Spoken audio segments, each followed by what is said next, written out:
Yo my lovely bakers and eaters, welcome back to our YouTube channel. అలానే మా ఛానల్ని like చేయండి, share చేయండి, అలానే సబ్స్క్రైబ్ చేయండి. అక్కడున్న బెల్ ఐకాన్ కూడా మీరు అట్లా కొట్టేయండి టింగ్ టింగ్ అని. ఓకే ఫ్రెండ్స్, ఈరోజు మన కిచెన్లో కేక్ రైజ్ అవుతుంది, మన పేషెన్స్ ఫాల్ అవుతుంది. ఇంకెందుకులే రెసిపీ చూసేద్దాం, వచ్చేయండి.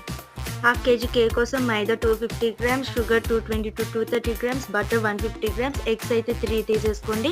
ఇంకా బేకింగ్ సోడా, ఇంకా బేకింగ్ పౌడర్ అయితే మీరు ఇవన్నీ రెడీ చేసేసుకోండి. ఫస్ట్ అయితే ఒక బౌల్లో 3 ఎగ్స్ యాడ్ చేయండి. ఇప్పుడే మనం కేక్ బేసింగ్ స్ప్రెడ్ స్టార్ట్ చేస్తున్నాం. షెల్స్ కేర్ఫుల్గా సెపరేట్ చేయండి. కొంచెం షెల్ఫ్ అయితే క్రంచ్ ఎక్కువ, కేక్ టేస్ట్ తక్కువ అయిపోతుంది.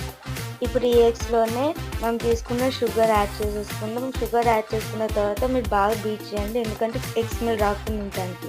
ఈ ఎగ్స్ దాంట్లో ఇప్పుడు 150 గ్రామ్స్ ఆఫ్ బటర్ అయితే యాడ్ చేయండి. ఎంత బీట్ చేస్తే అంత ఫ్లఫీగా ఇంకా టేస్టీగా వస్తుందండి కేక్ అయితే. ఇప్పుడు ఈ బ్యాటర్లో మైదా పిండి 250 గ్రామ్స్ యాడ్ చేయండి. ఒకవేళ పిండి ఎక్కువైతే ఫేస్ ప్యాక్ అయిపోతుంది, కాబట్టి మీరు మెజర్మెంట్స్ అన్ని కరెక్ట్గా చేసుకోవాలి.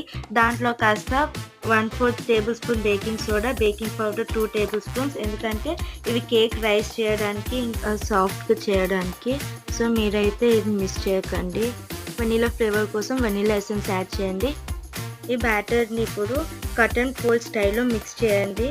ఫాస్ట్గా మిక్స్ చేసిన, ఓవర్గా మిక్స్ చేసిన బబుల్స్ వచ్చి గ్యాస్ రిలీజ్ చేయటం వల్ల కేక్ ఫ్లాప్ అవుతుంది. ఇప్పుడు ఈ బ్యాటర్లో మీకు ఇష్టమైన ట్యూటీ ఫ్రూటీ కానీ డ్రై ఫ్రూట్స్ కానీ మీరు యాడ్ చేసుకొని కేక్ మౌల్డ్లో మీరు షిఫ్ట్ చేసేసుకొని బ్యాటర్ అంతా. ఈ కేక్ మౌల్డ్ని కింద చిన్న కొట్టండి, అప్పుడు బ్యాటర్ అన్ఈవెన్గా రాకుండా ఈవెన్గా వస్తుందండి. అలానే స్పాచులాతో ఈవెన్ చేయకండి. కేక్ బేక్ అయ్యే ముందు అవన్నీ ప్రీ హీట్ చేసుకుందాము. ఫస్ట్ అయితే కన్వెన్షన్ మోడ్లో పెట్టి ఒక 10 మినిట్స్ ప్రీ హీట్ చేసుకోవాలి.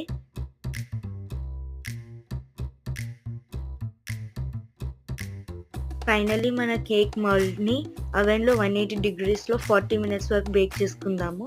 వెయిట్ చేయడం కూడా ఒక సీక్రెట్ ఇంగ్రీడియంట్ లాగా ఉంటుంది గైస్.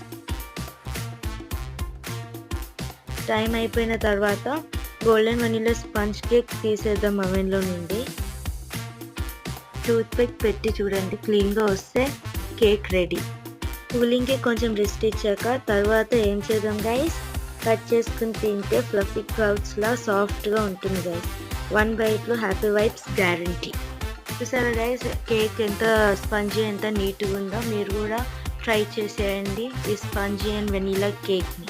ఏదైనా మీరు ట్రై చేసాక కింద కమెంట్స్ పెట్టండి. And thank you for watching.